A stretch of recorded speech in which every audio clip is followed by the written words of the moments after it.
அவள் பெயர் கவிதா. கவிதா அழகில் தேவதை என்றெல்லாம் சொல்லிவிட முடியாது. ஓரளவு அழகாக இருப்பாள். சாதாரணமான ஏழ்மை குடும்பத்தில் பிறந்த அவள் எதற்கும் அவ்வளவு சீக்கிரம் ஆசைப்பட மாட்டாள். ஏனென்றால் அவள் தகுதி அவளுக்கு நன்றாகவே தெரியும். இருப்பினும் அவள் சந்தோஷத்திற்கு குறைவே கிடையாது. ஒரு பட்டாம்பூச்சி போல வலம் வருவாள். கவிதா வீட்டின் கடைக்குட்டி. அவளுக்கு 2 சகோதரிகள். அவளது குடும்பம் வறுமையின் பிடிப்பில் இருந்தாலும் இவளை அவர்கள் கஷ்டம் தெரியாமலேயே வளர்த்தனர். அவள் படிப்பில் கெட்டிக்காரி. நன்றாக படித்து 12ஆம் வகுப்பு பொதுத் தேர்வு எழுத முடித்து விட்டாள். அவள் விடுமுறையில் இருக்கும் போதே அவளை ஒரு நல்ல கல்லூரியில் சேர்க்க வேண்டும் என அவளின் பெற்றோர்கள் பேசிக்கொண்டிருந்தனர். மற்ற 2 பிள்ளைகளையும் அவர்களால் கல்லூரி படிப்பை படிக்க வைக்க முடியவில்லை. இந்த பிள்ளையையாவது கல்லூரியில் சேர்த்து படிக்க வைக்க வேண்டும் என்பது அவர்களின் ஆசை. இந்த கால இடைவெளியில் தூரத்து உறவினரான கவிதா அத்தை மாமா வீட்டிற்கு வந்தனர். அவர்கள் பல வருடம் கழித்து வந்திருந்தனர். கவிதா சிறு வயதில் இருக்கும் போதே அவளை தன் மகனுக்கு கட்டி வைப்பதாக பேச்சு ஒன்று இருந்தது. அன்று வந்திருப்பது கூட கவிதாவை பெண் கேட்கத்தானோ என்று அவள் பெற்றோர்கள் எண்ணினார்கள். கவிதாவிற்கு அத்தையின் மகனின் மீது ஒரு இனம் புரியாத ஈர்ப்பு சிறு வயதிலிருந்தே இருந்தது. பிறகு வளர்ந்த பிறகு அவர்கள் பல வருடங்கள் சந்திக்காமலேயே இருந்ததால் அவளும் அதை பற்றி மறந்து போனாள். இத்தனை வருடம் கழித்து அத்தை மாமாவை கண்டதும் அவளின் பழைய நினைவுகள் அவளுக்கு நினைவில் வந்தன. தன் அத்தை மகனை பார்க்க வேண்டும் என்ற ஆர்வம் அதிகமாயின. அவளுக்கு இருப்பு கொள்ளவில்லை. அத்தையிடம் கேட்கவும் அவளுக்கு வெட்கமாக இருந்தது. அத்தையும் மாமாவும் அன்று மாலையே கிளம்பிவிட்டனர். அவர்கள் தன் மகனின் தொலைபேசி எண்ணை கவிதாவின் பெற்றோரிடத்தில் கொடுத்திருந்தனர். கவிதா அந்த தொலைபேசி எண்ணை ரகசியமாக குறித்து வைத்து கொண்டாள். சில நாட்கள் ஓடின. கவிதாவிற்கு ஃபோன் செய்து பேச வேண்டும் என்று ஆசை இருந்தது. ஆனால் ஒருவித பயம் இருந்தது. பெற்றோர்களுக்கு தெரிந்தால் என்ன நினைப்பார்களோ என்று எண்ணினாள். ஒரு நாள் அவள் தன் தோழி வீட்டிற்கு சென்றாள்.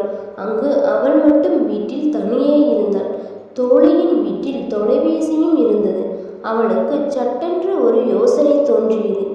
ஏன் தன் அத்தை மகனுக்கு ஃபோன் செய்து பேசக்கூடாது என்று எண்ணினாள். அவள் ஃபோன் செய்தாள். எதிர் திசையில் ஒரு குரல் கேட்டது.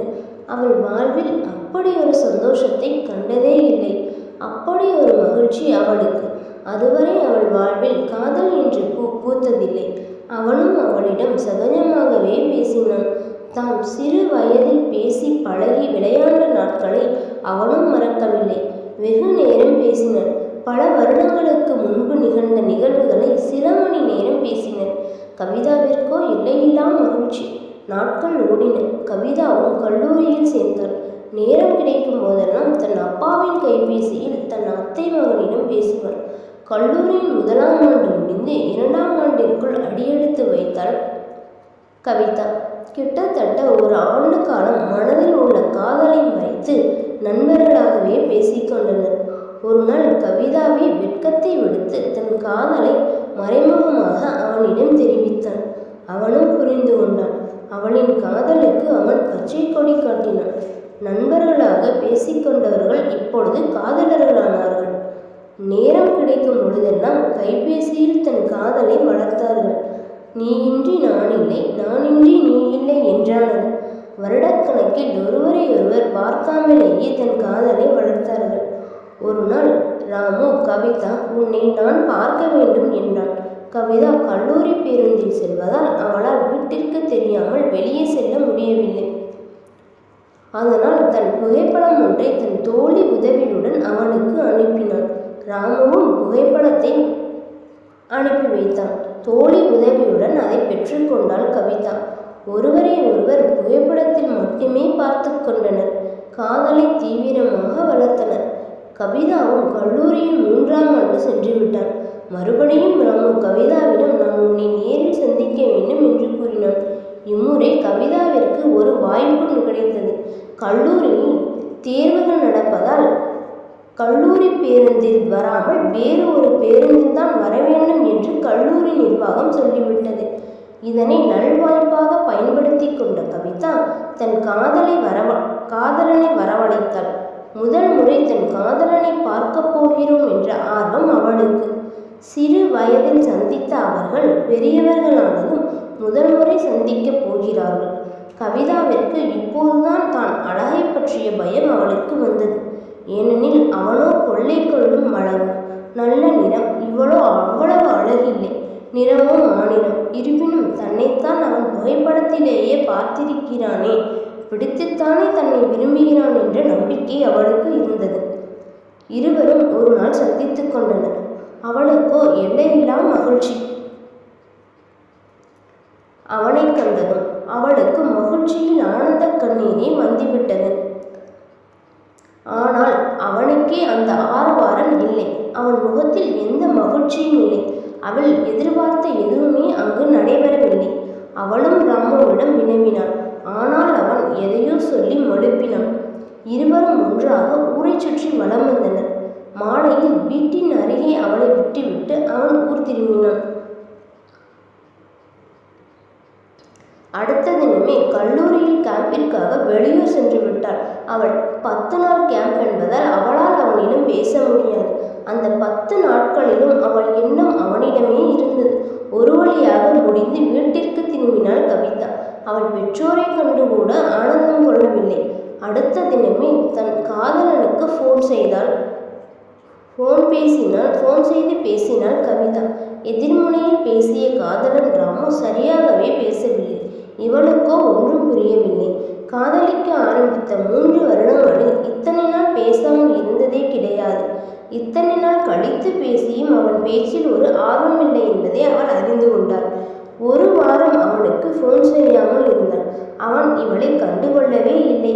மீண்டும் இவளை ஃபோன் செய்து ராமுவிடம், உனக்கு என்னதான் பிரச்சனை என்று, ஏன் என்னிடம் சரியாக பேச மாட்டேங்கிறாய் என்று அவனிடம் கேட்டாள். அவன் மழுமழுப்பினான். அவள் விடாது துருவி துருவி கேட்கவே அவன் பதில் கூறினான். கவிதா, உன்னை எனக்கு பிடிக்கவில்லை. புகைப்படத்தில் ஏனோ அழகாகத்தான் தெரிந்தாய். ஆனால் நேரிலோ நான் எதிர்பார்த்த வசீகரம் உன்னிடத்தில் இல்லை என்று கூறினான். கவிதாவிற்கு தூக்கி வாரி போட்டது. தான் உலகம் என்று கருதிய தன் காதலன் தன்னை வேண்டாம் என்று சொல்வதை அவளால் ஏற்றுக்கொள்ளவே முடியவில்லை. அழுது ஆரவாரம் செய்தாள். அவள் மனம் மாறவில்லை.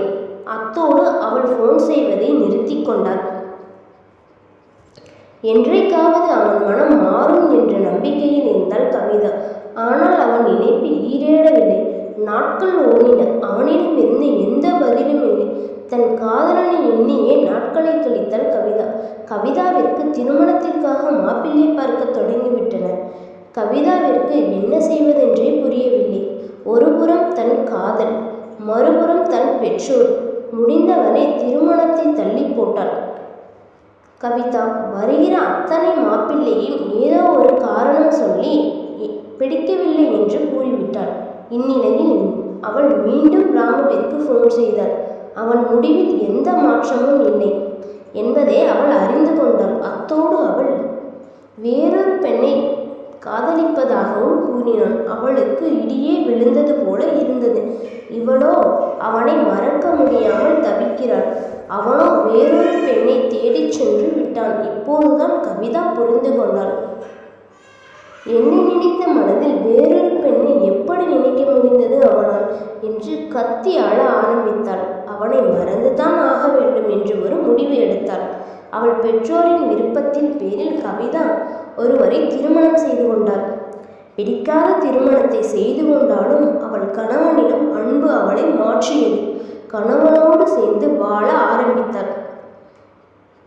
உலகின் ஒட்டுமொத்த பாசமும் அக்கறையும் அவள் கணவன் மூலமாக அவளுக்கு கிடைத்தது. இருப்பினும் மனதோரத்தில் பழைய காதலின் நினைப்பு அவ்வப்போது வந்து போகிறது. முதல் காதல் ஆணிவேரை அடிமனதில்